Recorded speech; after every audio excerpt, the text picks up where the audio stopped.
Hello viewers, कैसे हैं आप। उम्मीद है आप सब लोग खैर और खैरियत से होंगे। मेरा नाम है डॉक्टर विजय कुमार एस सचदेव और मेरे यूट्यूब चैनल का नाम है expert of disease and treatment. आज का जो मेरा टॉपिक है वो ड्रग्स के हवाले से है और उस ड्रग का नाम है एजिथ्रोमाइसिन। और ये लेटेस्टली जो है ना फार्म है मैक्रोलाइड्स का। पहले मैक्रोलाइड आई थी, उसका नाम था एरिथ्रोमाइसिन। उसके बाद आई थी मैक्रोलाइड लिंकोमाइसिन। उसके बाद आई थी क्लेरिथ्रोमाइसिन और चौथे नंबर पे जो आई है वो है एजिथ्रोमाइसिन। एजिथ्रोमाइसिन का हमने जो उरूज देखा था वो कोविड-19 के दौर में बहुत ज़्यादा देखा था और इसकी पेनिट्रेशन या एमआईसी लेवल या जो रिजल्ट्स थे वो कोविड-19 के दौर में बहुत ज़्यादा थे और हर डॉक्टर जो है ना वो एजिथ्रोमाइसिन लिख रहा था। और ये एजिथ्रोमाइसिन मोस्ट लाइकली जो है ना बनी है ग्राम पॉजिटिव ऑर्गेनिज्म में के खिलाफ, यानी कि जैसे है स्टेफाइलोकोकाई, स्ट्रेप्टोकोकाई, न्यूमोकोकाई के खिलाफ हुई थी। मगर कोविड-19 के दौर में भी इसका जो है यूजेस जो है ना बहुत ज़्यादा बढ़ गया था, जिसकी वजह से हमें शक हो गया है कि कहीं इस ड्रग को ड्रग रेजिस्टेंट डेवलप ना हो जाए, मगर ऐसा कुछ नहीं हुआ। इसका जो है चौथा इंडिकेशन भी आ गया है और उसके हवाले से मैं आपको बताऊंगा और उस इंडिकेशन का नाम है एंटेरिक फीवर। एंटेरिक फीवर में भी इसकी बहुत ज़्यादा रिजल्ट है और इसका जो डोज है एंटेरिक फीवर में बच्चों में जो है 20 मिलीग्राम पर KG in 2 divided doses for 7 to 10 days बच्चों में।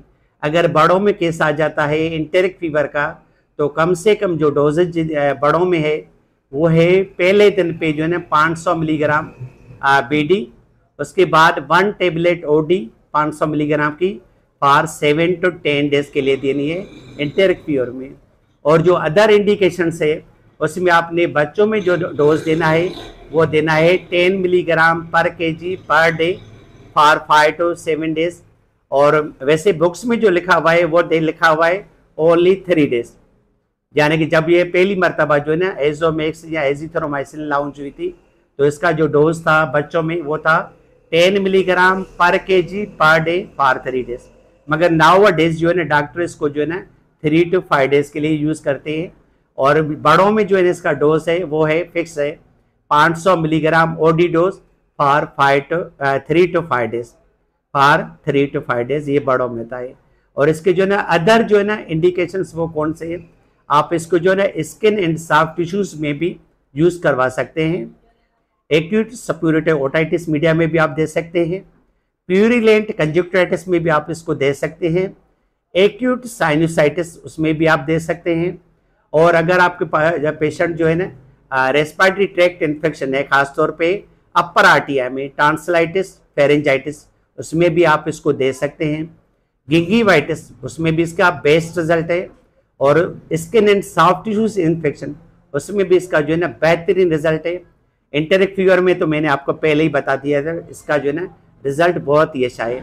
अच्छा, लोअर आरटीआई में इसके रिजल्ट थोड़े कम है as compare to upper RTI के।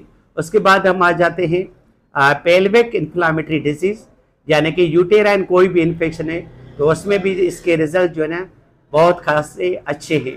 और एक इंडिकेशन में और भी आपको बताना चाहता हूँ, वो है सेप्टिक अर्थराइटिस। तो ये हो गया मेरा आज का टॉपिक एजिथ्रोमाइसिन, उसकी डोजेज और उसकी इंडिकेशन और ड्यूरेशन ऑफ ट्रीटमेंट आपने कितनी देनी है, कम से कम 3 दिन या 5 दिन, ये आम हालात में, और ज़्यादा से ज़्यादा एंटेरिक फीवर में 7 to 10 डेज तक आप दे सकते हैं। और ये ट्रीटमेंट आप जो एंटेरिक फीवर में है ये फर्स्ट लाइन ऑफ थेरापी है अगेंस्ट साल्मोनेला टाइफी। उसके बाद अगर आपके पेशेंट को रेजिस्टेंट डेवलप हो जाता है तो फिर आपके पास जो सेकंड ऑप्शन है वो मेरोपेनियम है, या उसके पास अदर जो है इंडिकेशन जो है उसमें आप एंटेरिक फीवर के हवाले से मैं बात कर रहा हूँ तो फिर आप उसमें जो है ना सेफेस्पान भी दे सकते हैं, सिप्रोफ्लॉक्सासिन भी दे सकते हैं, और सेफ्ट्राजोन जो है ना इंजेक्शन वो भी आप दे सकते हैं।